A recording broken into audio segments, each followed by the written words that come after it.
E, doutor, eu tenho uma pergunta para o senhor antes da gente entrar no Clube dos Ricos, que é o seu lançamento atual, né? O seu lançamento mais recente. Eu gostaria de saber qual que é a sua carreira, a sua trajetória. Fala para a galera que está em casa qual é a trajetória do senhor no empreendedorismo. Bom, minha trajetória começou aos 7 anos de idade. Eu sempre conto para todo mundo que eu sou filho de agente federal, né? E meu pai, ele, aos 12 anos de idade, ele foi embora até de casa. Então, acho que como o drama de muitos, né? Muitos jovens de hoje em dia, família separada. Mas, voltando aos 7 anos, apesar de não ter necessidade de trabalhar, de fazer nada, eu decidi empreender e mesmo sem ter informações sobre o que era empreendedorismo. Eu só queria juntar dinheiro e queria montar negócio. Mas o que me inspirou foi exatamente uma revistinha que tinha na época, chamada Tio Patinhas. Não sei se você que está me assistindo aí conhece, mas olha, é um gibi fantástico. Eu tenho ela, eu leio com meu filho, o do Tio Patinhas, se não me engano, de 1971, se não me engano. Eu tenho até a linguagem dessa época. Ele é novo, a versão nova, mas a linguagem é da época. Eu leio com meu filho direto. Eu não sei se ele citou o ano para querer dizer que eu sou velho. Não, que isso. Quando o senhor cita que é quando era criança, eu imagino, eu lembro assim, eu imagino em preto e branco, tá? Mas é só uma coisa nossa aqui, tá? Uma coisa só nossa aqui. Ele estava abusando da minha idade. Mas a verdade é o seguinte, quando eu comecei a ler, eu lia muito, gostava de comprar esses gibis, e aquilo me inspirava, né? Muito. Eu via aquele tipo tia nadando em moeda no seu cofre, juntando. E, de alguma maneira, aquilo começou a me incentivar e me estimular a também juntar dinheiro, guardar. Eu comecei a entender a importância de guardar dinheiro. Eu tinha aqueles cofrinhos, né, que todo mundo tem, de porquinho, que era de plástico na minha época, né? Hoje você encontra por aí até de barro. Mas naquela época era de plástico, né? Então juntava e eu tinha já um autocontrole. Por quê? Porque sendo de plástico era fácil para rasgar e tirar as moedinhas. E eu juntava, começava a juntar. E depois, quando o cofrinho ficava bem abarrotado, eu abria e espalhava na cama e fazia igual o Tipatinha, nadava na moeda. Pô, não, eu acho interessante o que o senhor falou, porque como criança, a pessoa ter um autocontrole tão grande assim de se juntar dinheiro para depois nadar, tem que ter um quê diferente aí na cabeça. Por isso que o senhor chegou onde chegou, na verdade. Meus irmãos, por exemplo, eles não tinham nenhum entendimento, nem nenhuma vocação para lidar com dinheiro.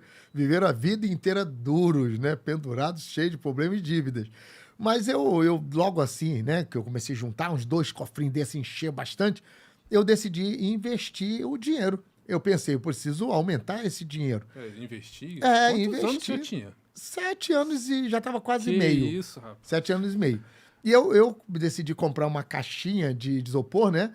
E comprar picolé. Eu pensei, bom, se eu pegar esse dinheirinho que tá aqui e investir em picolé, eu posso aumentar meu capital. Eu não tinha essa linguagem capital, eu aumentava o dinheiro, falava aumentar minhas moedas. Hoje só fala né? sobre capital. Mas Exatamente, mas na época era dinheiro, só que ia aumentar o dinheiro. E engraçado que eu não era uma pessoa presa, eu não era aquela pessoa assim, presa ao dinheiro, como muitos falam, né? Ou ele se prende demais e não gasta e passa um aperto tremendo, ou então gasta, abusa e diz amanhã, seja o que Deus quiser. Não era assim.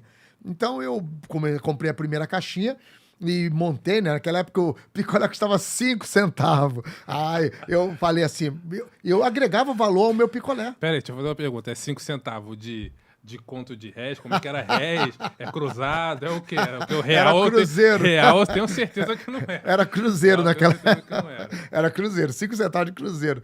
E é muito interessante, porque eu pensava o seguinte, eu não tinha aquela compreensão de agregação de valor até então, mas eu sabia que o meu picolé era diferenciado e eu fazia essa proposta na rua. Eu gritava, olha o picolé de melhor qualidade, um sabor especial. Eu acrescentava algum detalhe assim e eu vendia aquele picolé por 25 centavos. Eu tinha um lucro astronômico, 400% de lucro. E com isto, aos 11 anos de idade, vendia, rapidinho vendia, porque fazia aquela promoção e sempre, como eu coloco até hoje, eu gosto de sorrir, eu gosto de conversar com pessoas, eu gosto de pessoas, né? Gosto de fazer amizade e relacionamento, é meu padrão. Dou atenção a qualquer pessoa que entra em contato comigo. E aí eu vendia rapidinho, aos 11 anos, eu falei, eu quero aumentar, né? Quero ganhar mais. Os cofrinhos já estavam aumentando, meu porquinho já estava maior, né? Então já tinha uma empresa já de alimentícia, né? Do sorvete ali. Eu, na época, eu não pensava que era uma empresa, eu pensava que era o negócio tá ganhando dinheiro. E aí eu contratei mais 2 amiguinhos, né? Comecei com um, depois outro, e ao mesmo tempo fiz eles meus sócios, né? Eu contratei, em primeiro lugar, depois eu fiz eles se tornarem parte da minha sociedade de negócio. E colocamos, mas agora já éramos 3 vendendo e os cofres aumentando, né? Já não queria muita moeda não, né? Moeda só para troco. Agora já era nota mesmo, né? Já era nota. É verdade. E então, até os meus 12 anos de idade, foi neste ramo que eu empreendi muito. Olha, eu ganhei muito dinheiro para uma criança. Naquela ocasião, meu amigo, eu podia comprar meu chinelinho, já tinha esta liberdade. O dinheiro começou a me proporcionar liberdade financeira, né? Liberdade de escolha. Aos 12 anos de idade, eu já podia escolher até meus passeios. Mas o senhor fala nessa consciência, né? Hoje o senhor fala nessa consciência. Mas naquela época, o senhor tinha consciência dessa liberdade que o dinheiro já estava te dando, ou o senhor só vivia a vida? Porque assim, eu tenho que até anotar isso aqui, porque, gente, imagina, você começa com 7 anos a sua empresa. 8, 9, 10, 11, 12. 5 anos você já está praticamente livre financeiramente, claro, para uma criança, Claro. com certeza. E já tem funcionário? Que isso? O senhor já estava gerando emprego, já tinha um CNPJ que abençoava outras famílias? Já? Não tinha CNPJ, né? Mas a questão toda é o que eu sempre falo para as pessoas. A educação é um fator determinante. Eu era um garoto que gostava muito de ler. Eu já li mais de 600 livros ao longo da minha vida. Eu gosto de ler demais. E naquela ocasião, eu, por exemplo, com 9 anos de idade, eu já lia livro de botânica de 2º grau. Já era coisa assim. Eu gostava de ler, eu gostava de pesquisar. Eu era uma pessoa que me atinha muito à cultura, né? Eu amava ler, amava estudar. E isso me facilitou bastante a compreensão de certas coisas. Eu comecei a entender a mensagem que o tio Patins passava. Eu via que ele não era apenas um velho que guardava dinheiro e que era egoísta. Ele era um administrador de recursos. E eu comecei a entender a importância de administrar. Ele tinha aquele sobrinho dele, Pato Donos, que era um cabra enrolado, um cabra que gastava demais. Ele era um problema sério. Que sempre é um sobrinho ou um cunhado, né? Ou irmãos. Irmãos. Normalmente, quando você começa a crescer muito e ter muitos recursos, os parentes, os amigos, as pessoas que não têm essa capacidade ou não têm estímulo, eles querem só sugar, tirar de você. Eles querem usufruir daquilo que você conquistou. Né? Mas eu sempre procurei particionar, dividir, sustentei meus irmãos, minha família durante muito tempo, mas eu sempre procurava dar às pessoas a vara e não somente o peixe. Eu sou muito contrário que você utilize todos os recursos que você ganha para apenas dar às pessoas o peixe. Eu já tive centro social, eu já tive centros sociais e eu ajudava pessoas até hoje. Eu faço muitas doações em centros sociais, mas eu procuro dar sempre a vara, o meio.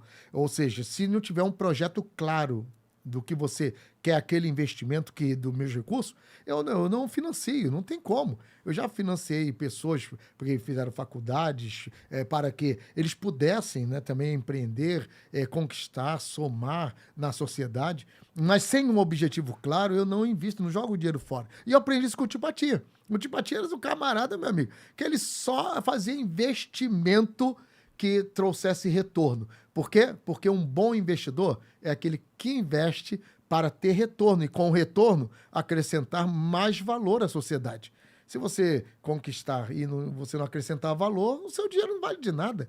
Então, eu aprendi muito isso lá, aos poucos. E lendo, né? Eu lia muito, eu lia capa de jornal, lia o que viesse na minha frente. E isto tudo me ajudou muito a abrir os horizontes. Até o Roberto Marinho falava isso, né? Quem lê sabe mais.